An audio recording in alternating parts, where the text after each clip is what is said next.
जानकी जीवन स्मरण जय जय राम पार्वती पते हर हर महादेव पुंडलीक वरदा हरि विठ्ठल श्री अनंत कोटी ब्रह्मांड नायक राजाधिराज सच्चिदानंद सद्गुरु श्री ब्रह्मचैतन्य महाराज की जय। आपण संत श्री एकनाथ महाराज यांनी रचलेला हरिपाठ श्री महाराजांच्या सेवेसाठी पाहतोय। आज आपण तिसऱ्या अभंगाला सुरुवात करणार आहोत। तिसरा अभंग आहे, ओळखिला हरी धन्य तो संसारी, मोक्ष त्याचे घरी सिद्धी सहित। सिद्धी लावी पिसे कोण तया पुसे, नेले राजहंसे पाणी काय। काय ते करावे संदेही निर्गुण, ज्ञानाने सगुण ओस केले। केले कर्म झाले तेची भोगा आले, उपजले मेले ऐसे किती। एका जनार्दनी नाही याता याती, सुखाची विश्रांती हरी संगे। दुसऱ्या अभंगाच्या निरूपणात आपण पाहिलं की आत्मज्ञान प्राप्तीचा मार्ग सद्गुरू आपल्याला दाखवतात। बरं, नुसता मार्ग दाखवत नाहीत तर त्याची कळ काय आहे, त्याचं मर्म काय आहे, तर भाव भक्ती बळ हेही सांगतात। त्या मार्गाला अनुसरल्यानंतर साधकाची दृश्याची बाधा म्हणजे दृश्यातील आसक्ती कमी होत जाते। पर्यायाने शेवटी त्याला आत्मसाक्षात्कार प्राप्त होतो। नाथ महाराज म्हणाले होते की दिसती जनीवनी प्रत्यक्ष लोचनी, अशी त्याची अवस्था होते। अर्थात हीच मानव जन्माची नरदेहाची धन्यता आहे। आणि हेच नाथ महाराज या तिसऱ्या अभंगाच्या पहिल्या ओळीत सांगतात, ओळखिला हरी धन्य तो संसारी।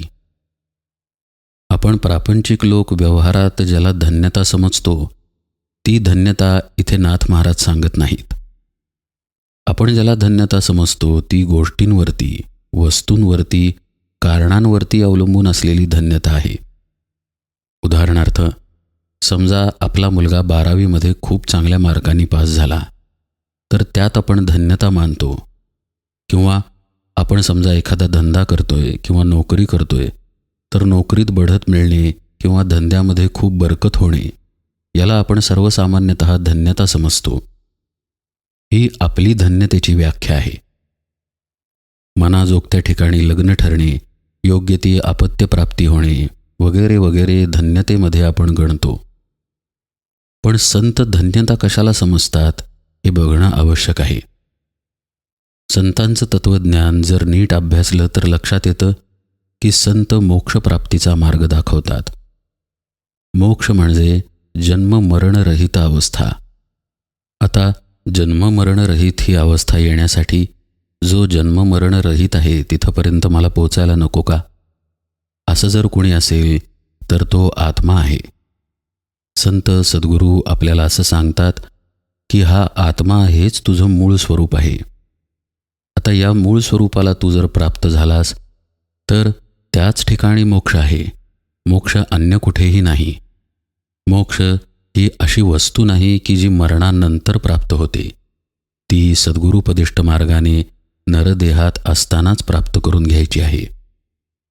मग संसार या व्याख्येकडे जरी आपण पाहिलं तरी मग या ओवीचा अर्थ नीट लक्षात येतो।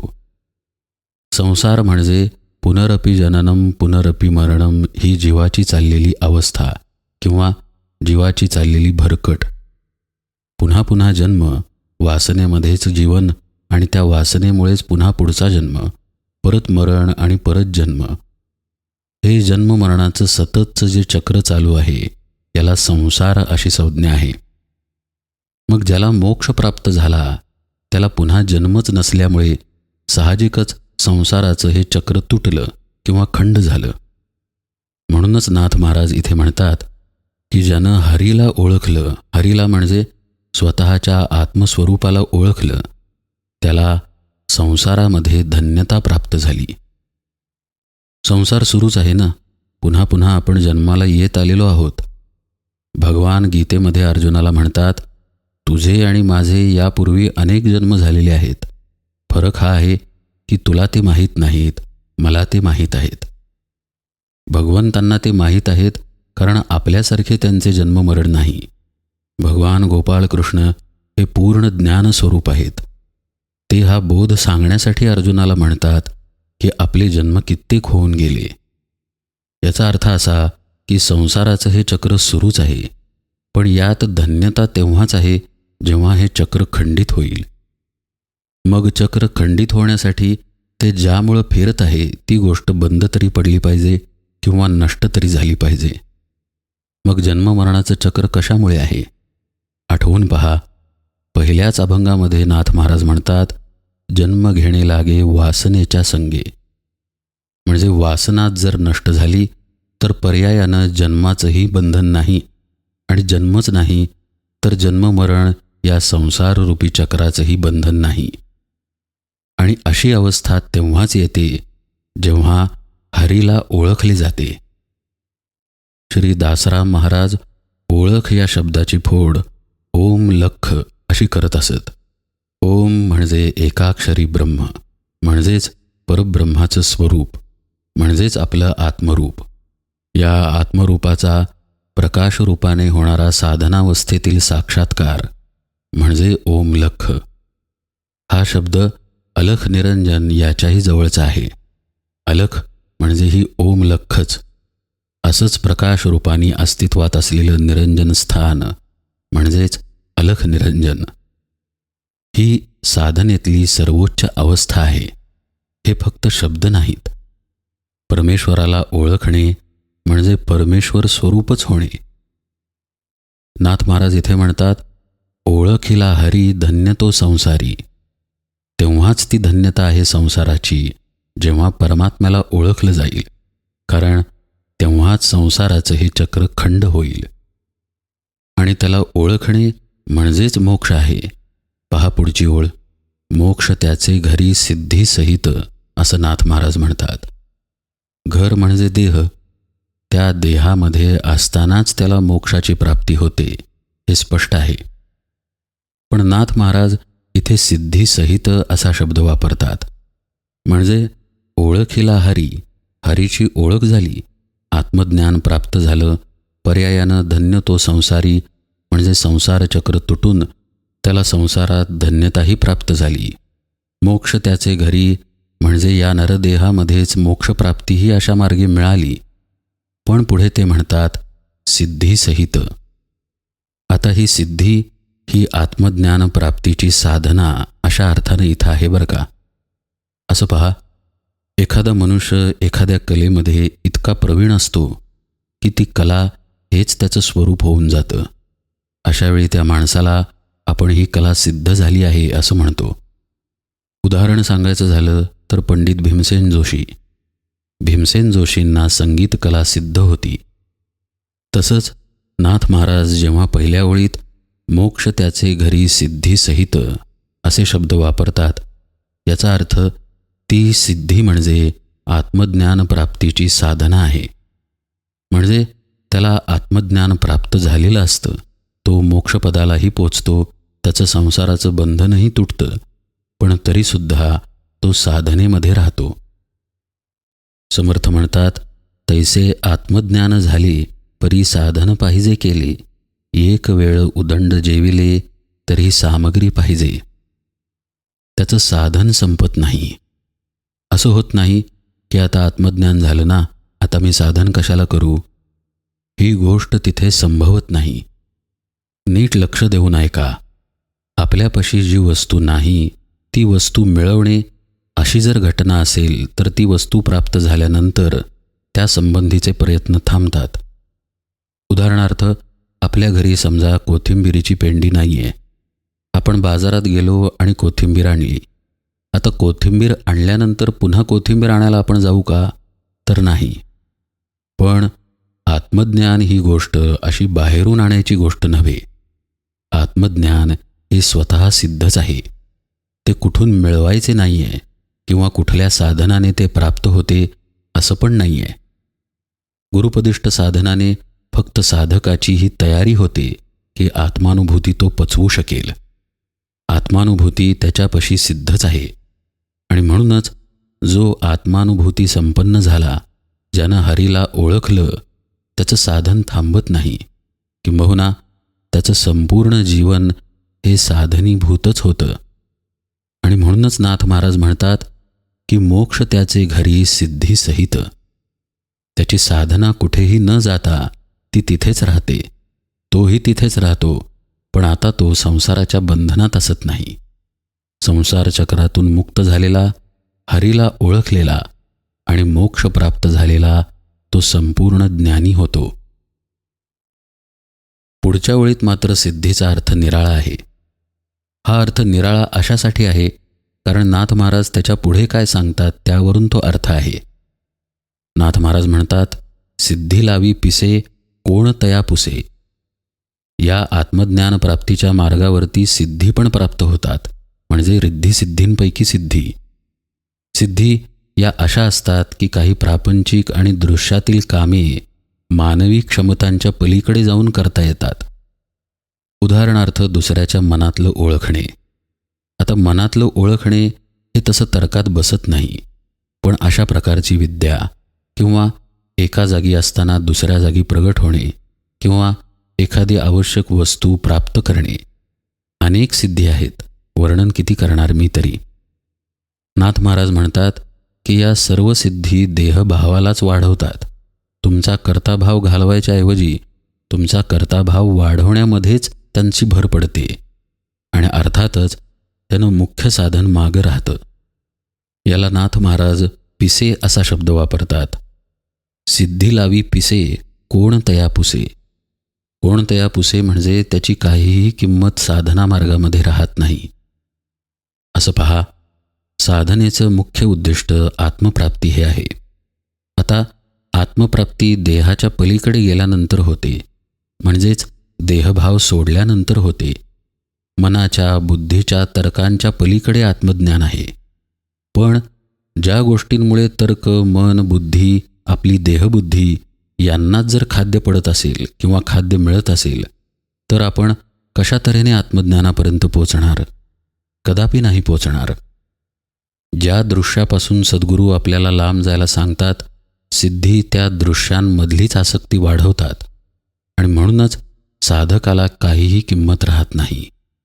किंमत राहणं न राहणं हे तर लांबचंच झालं, उलट त्याची अधोगती होते. म्हणजे एक वेळ सामान्य मनुष्य परवडला, जो नीतिधर्मानं आपलं आयुष्य जगतो, कुणालाही काहीही पीडा न देता राहतो. पण सिद्धी असलेला हा माणूस त्या माणसाच्याही खाली जातो. म्हणजे त्याचं साधन तर बाजूला राहतंच, पण सामान्य जीवनही नष्ट होतं. नाथ महाराज यासाठी पुढे दृष्टांत राजहंसाचा देतात. राजहंस कदापिही पाणी घेत नाही. दूध आणि पाणी मिसळून ठेवलं की तो फक्त दूध सेवन करतो. तसा चांगला साधक असतो. तो साधनेतलं फक्त तत्त्व घेतो. मुख्य तत्त्व काय आहे?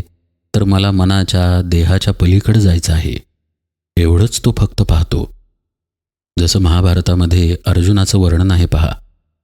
द्रोणाचार्यांनी पोपटाच्या डोळ्याला नेम लावायला सांगितल्यावर त्याला फक्त तो डोळा दिसत असे. चांगल्या साधकाचं असंच असतं. त्याला आत्मज्ञान, आपल्या सद्गुरूंची कृपा एवढंच दिसत असतं. अन्य काही गोष्टी त्याला दिसत नाहीत. नाथ महाराज म्हणतात, नेले राजहंसे पाणी काय. राजहंस कधी पाणी पिईल का? कदापि नाही. तो दूधच पिणार. असाच चांगला साधक असतो की ज्याचं फक्त ध्येयाकडे लक्ष असतं. इथे ते एका अर्थाने साधकाला सावधही करतात की तू सिद्धींच्या मागे लागू नको. अंबुराव महाराज म्हणत असत, साधनाला सिद्धीचा विटाळ आहे, म्हणजे सिद्धी प्राप्त झाली तरी ती घेऊ नये. तुकाराम महाराजांच्या एका अभंगात ते म्हणतात, रिद्धी-सिद्धी आम्ही हाणीतल्या लाथा. इतका या सिद्धींचा विपरीत परिणाम साधकावरती होतो. नाथ महाराज पुढे म्हणतात, काय ते करावे संदेही निर्गुण, ज्ञानाने सगुण ओस केले. अध्यात्म साधनेमध्ये प्रामुख्यानं 2 मार्ग आहेत किंवा 2 पद्धतीच्या उपासना आहेत.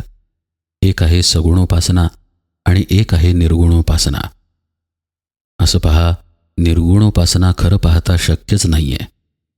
जिथं उपासना करणारा आहे तिथं ज्याची उपासना केली जाते ते सगुणच होते. म्हणजे खरं पाहता कुठलीच उपासना निर्गुण उपासना नाही. पण ढोबळ मानाने भगवंताची मूर्ती किंवा पोथी इत्यादी गोष्टींना सगुण मानली जाते. आणि या मूर्तींशिवाय, म्हणजे मूर्ती समजा एखादी खूण असेल की माझा परमात्मा कोण आहे, तर हा पांडुरंग आहे. माझा परमात्मा कोण आहे, तर हा रामचंद्र आहे. अशी कुठली खूण असेल तर ती सगुणोपासना. पण अशी कोणतीही खूण नसेल आणि सद्गुरूंनी शिष्याला जर सांगितलं की अरे तूच आत्मस्वरूप आहेस, राम, कृष्ण, दत्त हे बाहेर कोणी नाही, तर तुझ्या आत तूच ते आहेस, असं जर सद्गुरूंनी सांगितलं, तर त्या दिशेने कुठल्याही बाह्य खुणेशिवाय जी उपासना केली जाते तिला निर्गुण उपासना म्हणतात.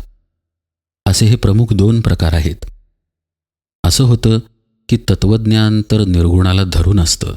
म्हणजे तुम्ही उपनिषदे पहा किंवा शंकराचार्यांचं तत्त्वज्ञान पहा, सगळीकडे तुम्हाला हेच दिसेल की परमात्म्याला कुठलंही नाव नाही, रूप नाही, रंग नाही, कुठलाही गुण नाही.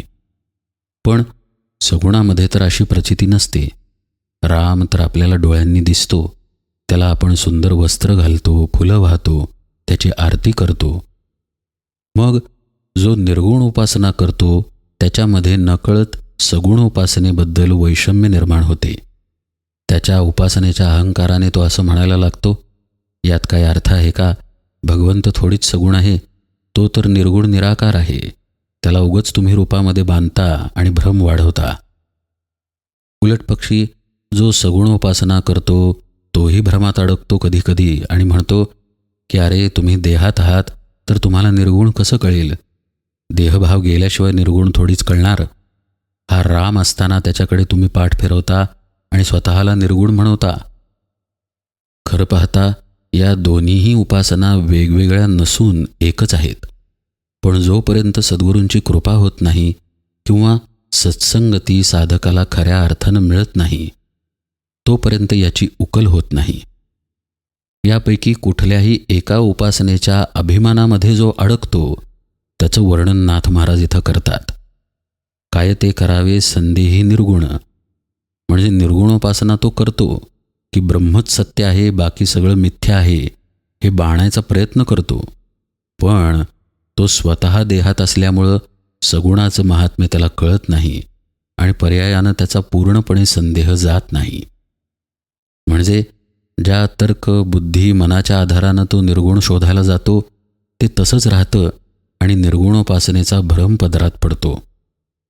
भ्रमाने केलेल्या सगुणोपासनेबद्दलही नाथ महाराज पुढे म्हणतात पहा, ज्ञानाने सगुण ओस केले, म्हणजे समोर असलेला सगुण परमात्मा हाच खरा परमात्मा आहे अशाही भ्रमात साधक अडकतो आणि तो खऱ्या निर्गुण तत्वाला ओळखायचं बाजूलाच ठेवतो. जसं नामदेव महाराजांची गोष्ट आहे पहा. पांडुरंग परमात्मा त्यांच्याबरोबर नाचायचा, त्यांच्याशी बोलायचा, त्यांच्या हातचं जेवायचा. पण जेव्हा संत सभेमध्ये गोरा कुंभारांनी चापटी मारली आणि संताप आला, तेव्हा पांडुरंग त्यांना म्हणाले, अरे नाम्या, तू अजून कच्चा आहेस. माझं खरं स्वरूप तू ओळखलं नाहीस. खरं स्वरूप म्हणजेच निर्गुण स्वरूप. तर तू सद्गुरू कर. सद्गुरू कृपेनेच तुला खरी माझी ओळख होईल. म्हणजेच जो सगुणामध्येच पूर्णतः अडकतो त्याला निर्गुण अंतरतं आणि जो निर्गुणामध्ये पूर्णतः अडकतो त्याला सगुणाचं प्रेम अंतरतं. खऱ्या साधकाकडं दोन्ही पाहिजे. निर्गुण उपासना पाहिजे, निर्गुण ज्ञान पाहिजे आणि सगुण उपासनेबरोबर सगुणाचं प्रेमही पाहिजे. म्हणूनच निर्गुणाचे संपूर्ण ज्ञान असलेले तुकाराम महाराज पांडुरंगासमोर बेभान होऊन नाचत, तर सर्वार्थाने आत्मज्ञानी असलेले, निर्गुण बोध पूर्णपणे ठसलेले असे ब्रह्मचैतन्य महाराज रामरायासाठी वेडे होऊन जात. माझा राम म्हणून प्रेमाने कीर्तन करत. इतकं ते प्रेम करत त्या रामावरती की महाराज जेव्हा आजारी पडले किंवा नैमिषारण्यात जायला निघाले तेव्हा सगुण मूर्तीने अश्रू ढाळले. असं हे सगुण आणि निर्गुण यांच्यातील अलौकिक नातं आहे. यातील कुठलेही खोटे नाही. सगुणही तितकेच सत्य आहे जितके निर्गुण आहे आणि निर्गुणही तितकेच सत्य आहे जितके सगुण आहे.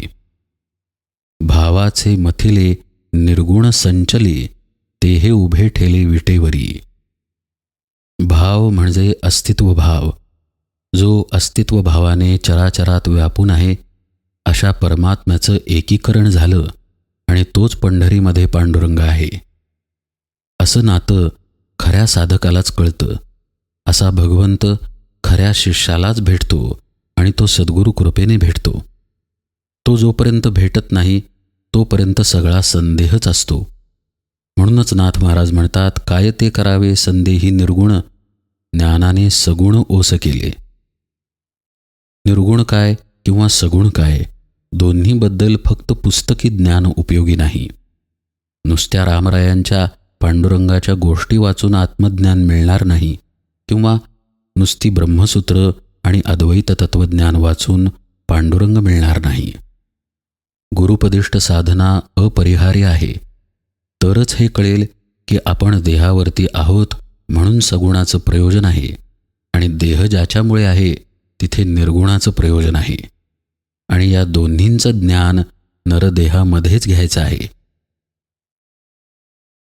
साहजिक आहे की हा नरदेह असेल तर या नरदेहाबरोबर त्याच्या गोष्टी येणारच.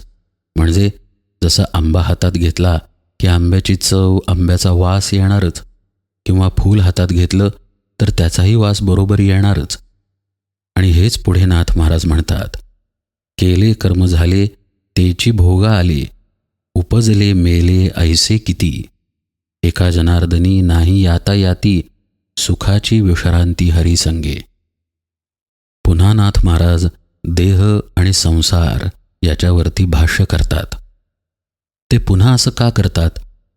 कारण ती गोष्ट आपल्यामध्ये ठसावी, आपल्याला पूर्णपणे पटावी म्हणून. कसं आहे, पहिल्या ओळींमध्ये नाथ महाराज मोक्षाबद्दलच बोलतात. म्हणजे तुझी जन्माची मरणाची बाधाच नष्ट होईल, संसार चक्रच तुटून जाईल आणि तू मोक्षपदाला पोचशील. पुढे ते सगुण आणि निर्गुण यांच्या भ्रमाबद्दलही बोलतात. पण हे सगळं सांगण्याच्या मुळाशी आपण देहभावावर आहोत हे वास्तव आहे. आपण जर देहभावावरती नसतोच तर नाथ महाराजांना ही वेळ आली नसती की त्यांनी मोक्षाबद्दल वर्णन करावं आणि सगुण निर्गुण यातल्या भ्रमाबद्दल वर्णन करावं. पण आपण देहभावावर आहोत आणि म्हणून हे ठसवण्यासाठी नाथ महाराज पुन्हा पुन्हा ते सांगतात. तुम्हाला एक नाथ महाराजांच्या चरित्रातली गोष्ट सांगतो. एकनाथ महाराज शांती ब्रह्म म्हणून ओळखले जात. म्हणजे त्यांची शांती कोणी भंग करू शकत नसे. एका माणसानं त्यांना विचारलं, महाराज तुम्ही इतके शांत कसे काय? महाराज म्हणाले, माझं सोड, तू आठवड्यात मरणार आहेस ते बघ आणि घरी जा. त्या माणसाचं धाबं दणाणलं. त्याला जेव्हा हे समजलं की आठवड्यानंतर आपण मरणार आहे, तेव्हा तो सुतासारखा सरळ आला. एरवी तो बायकोवरती ओरडायचा, मुलांवरती ओरडायचा, कामाच्या ठिकाणी आरडाओरडा करायचा, सदा अस्वस्थ असायचा. पण आपण आठवड्याने जाणार म्हटल्यानंतर एकदम सुतासारखा सरळ येऊन प्रत्येकाशी प्रेमाने वागायला लागला, देवाधर्माचं करायला लागला, कीर्तनाला जायला लागला. आठवडा झाला, हा तर जिवंत राहिला. मग हा पुन्हा नाथ महाराजांकडे आला. महाराज मी तर मेलोच नाही. नाथ महाराज म्हणाले, असं पहा, आता या आठवड्यात तुझ्यात काय काय बदल झाले? तर तो म्हणाला, मी विलक्षण शांत झालो. माझ्यामध्ये असा भाव आला, अरे आपल्याला तर जायचं आहे, तर उगाच आता चिडचिड कशाला, उगाच आता आशा अपेक्षा या कशासाठी? नाथ महाराज म्हणाले, हे जे तुला वाटलं ते मला रोज वाटतं. रोज मला माझ्या मरणाचं स्मरण आहे, म्हणून मी शांत आहे. ही गोष्ट खरी घडली की नाही हा भाग वेगळा आहे. पण नाथ महाराजांना इथं सांगायचं काय आहे हे महत्त्वाचं आहे. महाराज म्हणतायत की तुमच्या मृत्यूचं स्मरण तुम्हाला पाहिजे. तुमचा नरदेह हा शाश्वत नाही, हा संसार शाश्वत नाही, याचं भान तुम्हाला पाहिजे. म्हणूनच नाथ महाराज पुन्हा पुन्हा सांगतात की तुम्ही या संसारात आहात, तर तुम्ही जे कर्म केलेलं आहे ते तुम्हाला भोगायला लागणारच आहे. ते कुठे पळून जाणार नाही. केले कर्म झाले तेची भोगा आले. हे भोगल्याशिवाय पर्याय नाही. अरे बापरे, मग भोगायचं आहे ना, मग मी कर्मच करत नाही, अशी शक्यता नाही. कारण जो जीव आहे त्याला कर्म अपरिहार्य आहे. हरिपाठाच्या निरूपणांमध्ये पण आपण पाहिले बघा, आपण काही न करता बसणे हे पण कर्म आहे. अहो, नुसते श्वास घेणे हे सुद्धा कर्म आहे. त्यामुळे कर्मफळ आपल्याला चुकणार नाही आणि उपजलेले मरणार हेही सत्य बदलणार नाही. असा आजपर्यंत कुणीही झाला नाही जो कधी मरत नाही. रामकृष्णादी अवतार जिथे गेले तिथे आपल्यासारख्या सामान्यांची काय तऱ्हा. पण ही आठवण साधकाला जमिनीवर ठेवते.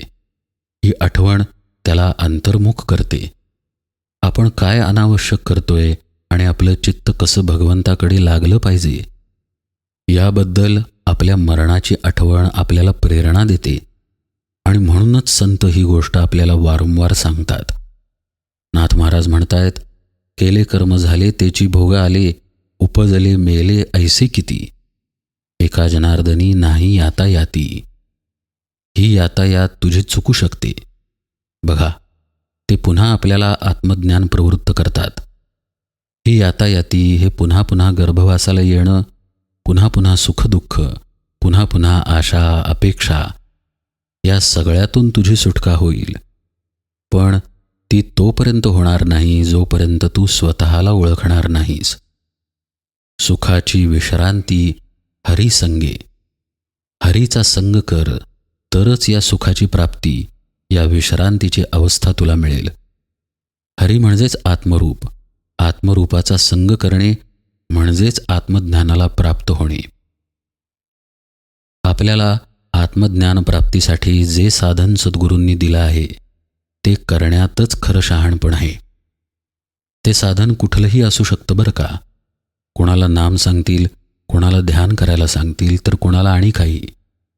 जे काही सांगितलं आहे ते निष्ठेनं करणं हाच सुखाचा मार्ग आहे. नाथ महाराज इथं आश्वासन देतात की ही यातायात तुझी जाईल आणि तुला सुखाची प्राप्ती होईल. पण त्यासाठी हरीचा संग करावा लागेल. आता संग करण्यासाठी हरी तर मला दिसत नाही, आत्मज्ञान तर माझ्या डोळ्याला दिसत नाही. त्यामुळे त्याचा संग करण्याचे दोन मार्ग आहेत. एक आपण पाहिला, गुरुपदिष्ट साधना करणे, आणि दुसरा मार्ग म्हणजे ज्यांनी हरीचा संग केला त्यांच्या संगतीत आपण राहणे, म्हणजेच आपल्या सद्गुरूंच्या संगतीत राहणे. सदेह सद्गुरूंच्या संगतीचं भाग्य सर्वांना मिळतंच असं नाही. आणि जरी ते मिळालं तरी आपण आणि सद्गुरू त्यांच्या त्यांच्या देहरूपाने असल्याने त्याला मर्यादा येते. गोंदवलेकर महाराजसुद्धा आयुष्यभर तुकामाईंजवळ राहिले नाहीत. तुकामाईंचे कुठलेच शिष्य आयुष्यभर त्यांच्यापाशी राहिले नाहीत. सद्गुरू आणि शिष्याला देहाची मर्यादा असल्यामुळे कधी ना कधीतरी तो संग तुटतो. कधीतरी आपल्याला आपल्या घरी जावे लागते किंवा कधीतरी कोणाला तरी त्याच्या देहापासून वेगळे व्हावे लागते. त्यामुळे देहाचा संग हा भाग्याचा खरा, पण तो कायमचा नाही आणि श्रेष्ठ नाही. श्रेष्ठ जर कुठला संग असेल तर तो सद्गुरुपदिष्ट साधनेचाच. महाराज म्हणतात, जेथे नाम तेथे माझा प्राण, ही सांभाळावी खूण.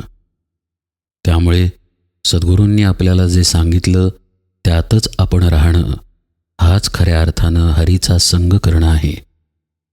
आणि अर्थातच या संघाची परिणती सुखामध्ये आहे, विश्रांतीमध्ये आहे. सुख म्हणजे आत्मसुख. निळोबारायांचा एक सुंदर अभंग आहे. माझ्या सद्गुरूंची पाऊले गोमटी, वंदिताची भेटी हृदयस्था. सद्गुरू सद्गुरू करिता उच्चारू, येती हरिहरू भेटावया. माझ्या सद्गुरूंचे अवलोकिता मुख, समाधीचे सुख तुच्छ वाटे. निळा म्हणे माझ्या सद्गुरूंची मूर्ती, आहे ती विश्रांती विश्रांतीची. इथे या तिसऱ्या अभंगाच्या निरूपणाला विराम देतो. पुढे आपण नाथ महाराजांच्या हरिपाठातील चौथा अभंग पाहू. जे जे दृष्टी दिसे ते ते हरिरूप, पूजा ध्यान जप त्यासी नाही. जानकी जीवन स्मरण जय जय राम.